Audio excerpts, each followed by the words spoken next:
EVM வந்து அதுல count மட்டும் தான் சார் இருக்கும். அதுல இல்ல இவிஎம் டேம்பர் பண்ண முடியாதுன்னு கேட்பாங்க. சரிங்களா? பண்ண முடியாதுன்னு சொல்லி எலெக்ஷன் கமிஷன்ல, டெல்லி சட்டமன்றத்துல, சுப்ரீம் கோர்ட்ல எல்லாம் போடுவாங்க.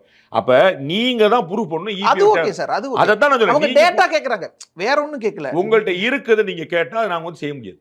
உங்கள்ட்ட நான் சொல்றேன், நீங்க வந்து தமிழ்நாடு முழுக்க, இந்தியா முழுக்க, பீகார் முழுக்க கூட கொடுக்க வேண்டாங்க. ஒரு வீட்ல 80 ஓட்டு கண்டுபிடிச்சீங்களே, அந்த பூத்ல இருக்க கூட கண்டுபிடிச்சு சார். அது லாஜிக் ஒண்ணும் இல்ல சார்.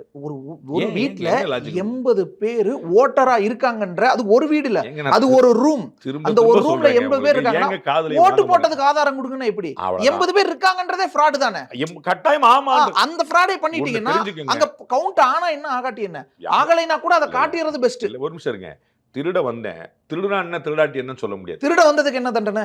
திருட வந்து செய்யணும் கட்டாயமா. யார் வேண்டாம்னா நான் ஃப்ராட் நடக்கலன்னு சொன்னேன்னு சொல்லுங்க. நீங்க நான் ஒரு தடவையாவது இருந்து சார் தேர்தல் கமிஷன்லாம் சொல்லாதீங்க, அவங்க ஃப்ராட் பண்ணவே இல்லைன்னு சொன்னேன்னு சொல்லுங்க. நான் சொல்றேன், தேர்தல் ஆணையத்துக்கு என்று அதிகாரிகள் கிடையாது, மாநில அரசு அதிகாரிகள் தான் பண்றாங்க. அப்ப நடவடிக்கை மாநில அரசு அதிகாரிகள் மேலதான்.